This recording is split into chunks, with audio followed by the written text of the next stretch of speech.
Assalamualaikum warahmatullahi wabarakatuh, Pak Lukito. Waalaikumsalam warahmatullahi wabarakatuh. Baik, Pak Lukito, di sini kami ucapkan terima kasih berkenan kita ngobrol-ngobrol ya Bapak ini tentang kita saat ini sedang membranding Jepara, membuat sebuah sejarah Jepara, legacy untuk Jepara. Dan Pak Lukito ini kan berkiprah di Kabupaten Jepara ini kan sudah sekian lama, bertahun-tahun, 32 tahun saya. 32 tahun menjabat di suatu jabatan yang keren di Kesbangpol ya Pak, kalau nggak salah. Terakhir Kesbangpol. Sebelum itu tentunya mungkin nanti bisa diceritakan dari Bapak Lukito kiprah-kiprah Bapak ini di Jepara sehingga kita bisa memunculkan juga sebuah legacy yang nanti bisa kita sampaikan kepada masyarakat Bapak. Bisa disampaikan kisah-kisah Bapak di perjuangan Bapak untuk loyalitas yang luar biasa Bapak di Kabupaten Jepara ini Bapak. Seperti apa? Ya, terima kasih. Jadi memang sebagai abdi negara itu memang semestinya dan seharusnya harus mengorbankan waktu dan pikiran untuk masyarakat ya. Dan alhamdulillah memang kebetulan kami mendapatkan tugas yang barangkali ya tidak semuanya mendapatkannya ya. Jadi kami juga sempat pernah di DPR, sempat juga di kecamatan ya. Kemudian juga pernah di keuangan, dan yang terakhir di Kesbangpol. Nah, tentunya pengalaman-pengalaman itu memberikan satu wawasan yang cukup luas, di mana memang Jepara ini suatu potret daerah yang sangat luar biasa ya. Tidak hanya karena brandednya itu ada kota Kartini ya, tetapi juga kota ukir. Tapi yang jelas banyak yang perlu di-branded ya, karena memang masyarakat kita itu sangat kreatif sekali, banyak sekali hasil-hasil kerajinan kita itu sudah masuk ke pasaran dunia. Seperti Monel itulah, sederhana tapi kan banyak yang nggak tahu, padahal itu juga sudah digunakan oleh para haji kita gitu. Kemudian juga rotan juga itu juga banyak yang dimiliki oleh banyak negara dengan model-model yang sangat modern. Dan disitulah kemudian kami melihat bahwa masyarakat kita lebih berorientasi kepada usaha mandiri untuk meningkatkan kesejahteraan mereka. Sehingga kami melihat bahwa kondusivitas di wilayah ini lebih didukung dari usaha-usaha yang lebih diutamakan dibandingkan hal-hal yang barangkali tidak membuat kondusivitas wilayah. Ini yang saya tangkap bahwa Jepara ini punya kelebihan ya.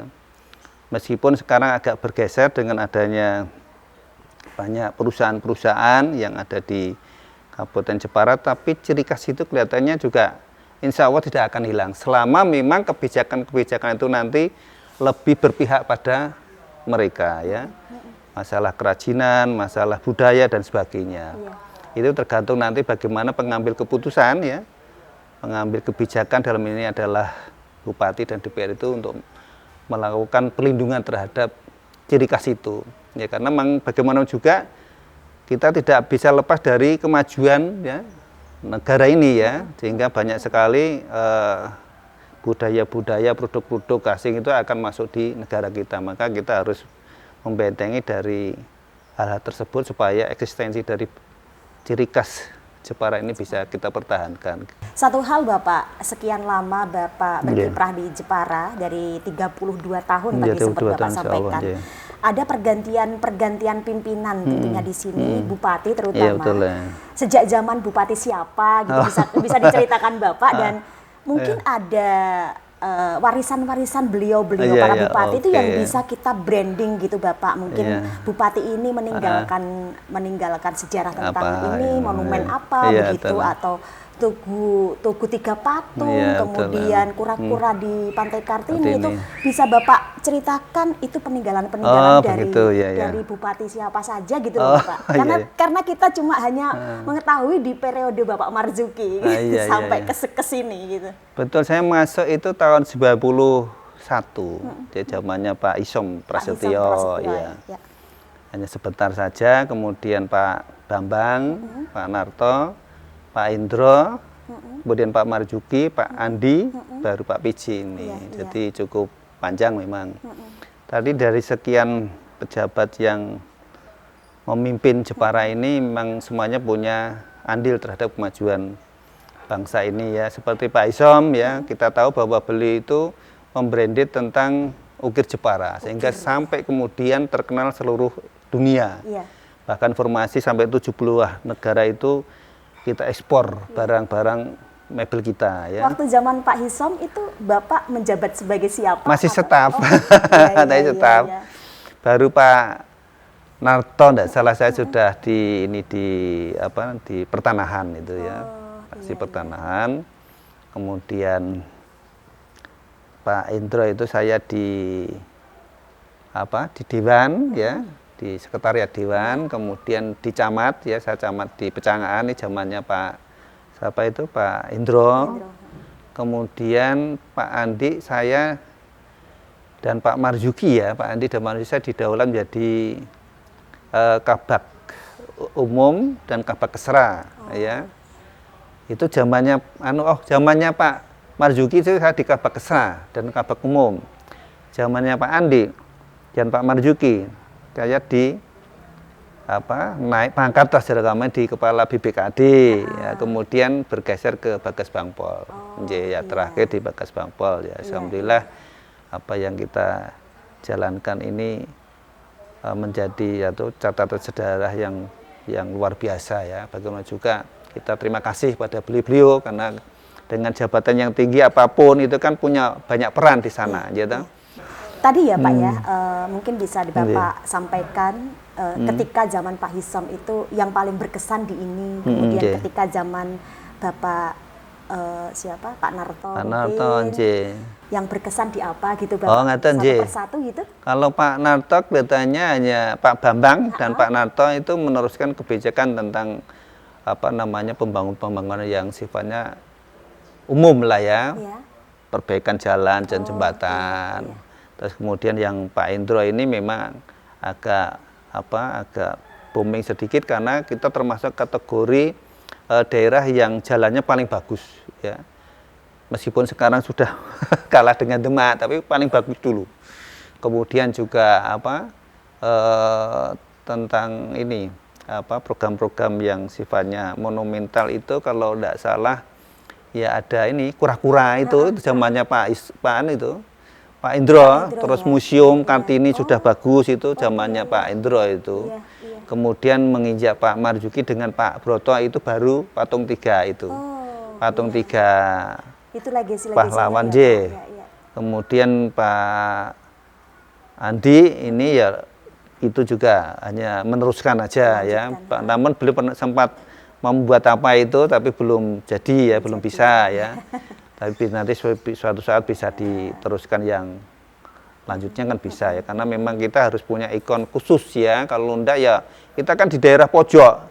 Kalau tidak ada sesuatu yang benar itu ya memang agak susah kita untuk menawarkan pada masyarakat lain ya, atau daerah lain untuk bisa dikunjungi ya. Untung kita punya Karimun Jawa. Kelihatannya yang di Polres itu zamannya Pak Andi mungkin ya neruskan juga, tapi ada daya tariknya yaitu ini mancing itu loh. Yang mancing itu kelihatannya mungkin lebih booming lagi, lebih ya lomba mancing itu loh ya. Teman mancing kelihatannya beliau karena beliau kebetulan senang mancing juga.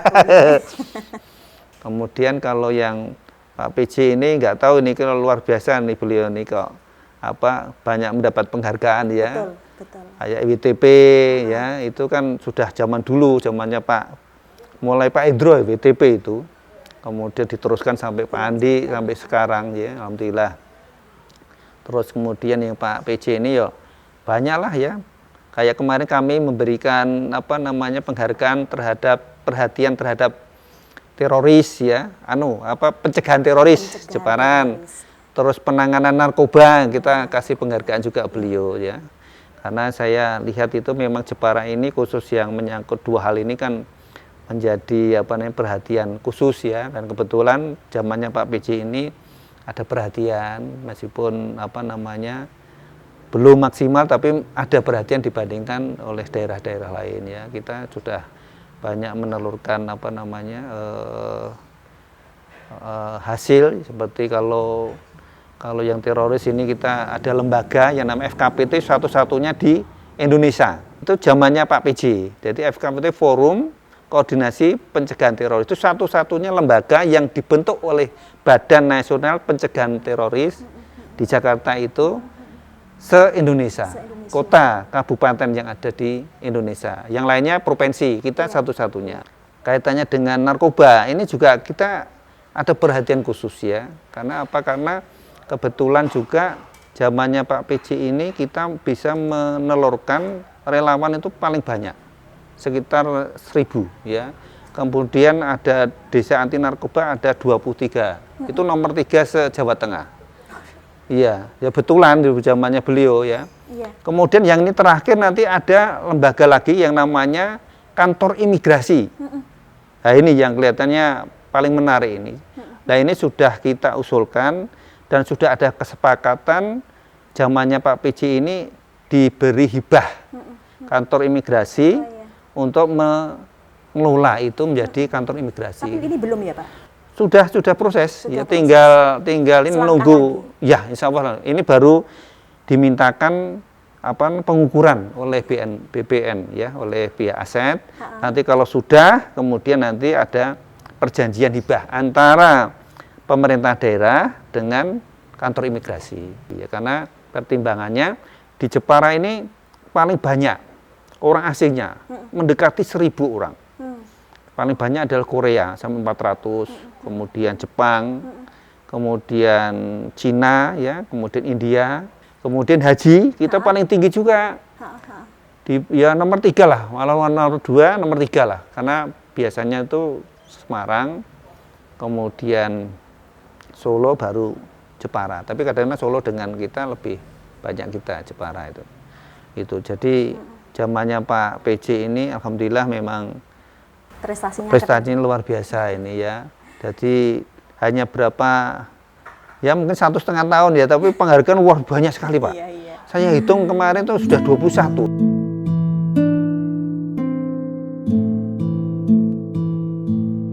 Sugih tanpa bondo, digdaya tanpa aji. Monggo Mbak Dina. Bapak, terima kasih. Kita minum ya Pak? Iya, siap ya.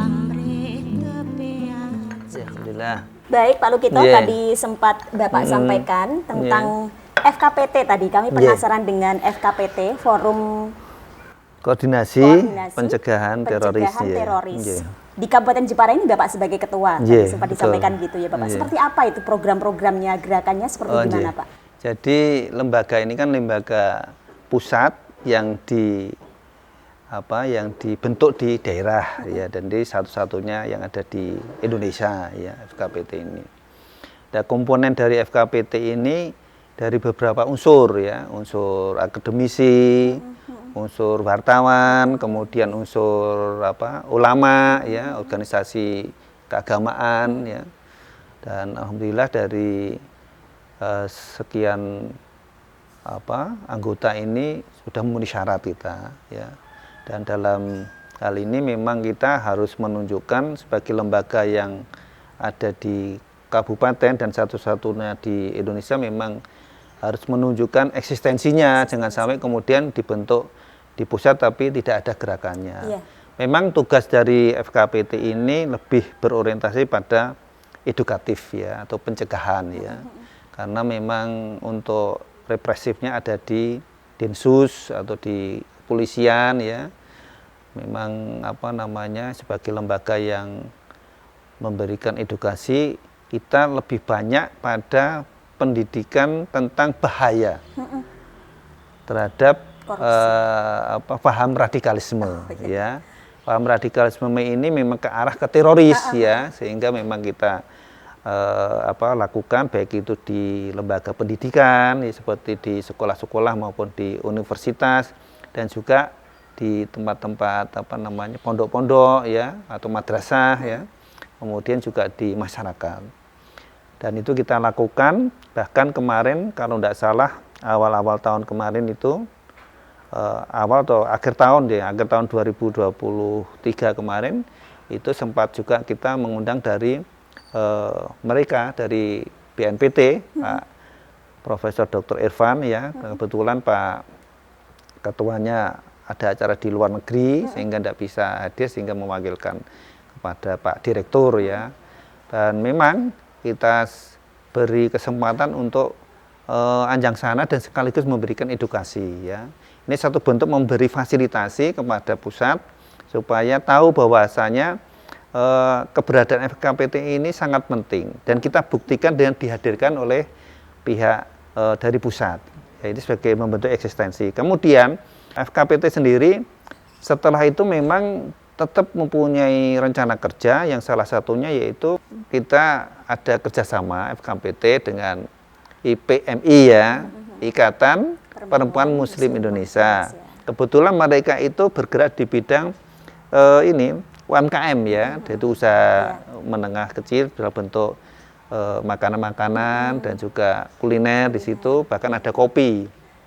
Nah, kita berikan ruang yaitu di mana itu di Rumah Jagong. Dulu itu jadi Rumah Jagong yang di bawah itu kita berikan untuk space itu untuk usaha itu. Lah, usaha itu tidak hanya berperan untuk menjual produk, tetapi juga dijadikan tempat untuk mengedukasi. Manakala ada pembeli atau mungkin kami punya kegiatan di sana ya, sekaligus ada beberapa orang yang berkunjung bisa memberikan satu edukasi ya. Makanya konsep yang di sana itu lebih konsep NKRI ya, seperti cinta terhadap para pahlawan dan sebagainya. Maka di dalam ruangan itu ada beberapa tokoh yang ditempelkan. Nah, ini kita usahakan dan alhamdulillah ini sudah berjalan ya kurang lebih 2 tahun dan mudah-mudahan bisa bergerak. Bahkan ini ada instruksi supaya di setiap kecamatan harus ada. Baik Bapak Lukito, itu tadi salah satu yang Bapak sampaikan ya, tentang kiprah Bapak untuk Kabupaten Jepara, ya kegiatan Bapak di Kabupaten Jepara salah satunya adalah Ketua FKPT tadi. Semoga ini menjadi sesuatu hal yang bermanfaat untuk Jepara. Terkait dengan program yang kami laksanakan juga, Legacy untuk Jepara tadi yang sempat kami sampaikan kepada Bapak. Legacy untuk Jepara saat ini kan dijabat oleh beliau Bapak Edi Supriyanta, penjabat Bupati ya Bapak ya. Tentunya ada harapan-harapan dari Bapak Lukito atau kesan-kesannya dari Bapak Lukito untuk beliau Bapak penjabat Bupati saat ini Bapak Edi Supriyanta seperti apa? Terima kasih, memang tetap kami bertahan ya. Jadi ciri khas Jepara jangan sampai hilang. Lain tugas dari Pak PJ untuk bisa membangun satu opini yang positif bahwa Jepara tetap sebagai kota ukir, sebagai kota Kartini ya. Dan kemudian yang terpenting lagi bagaimana di dalam membangun itu ada satu kebijakan tentang menyusun anggaran APBD itu mementingkan atau memprioritaskan terhadap program itu ya.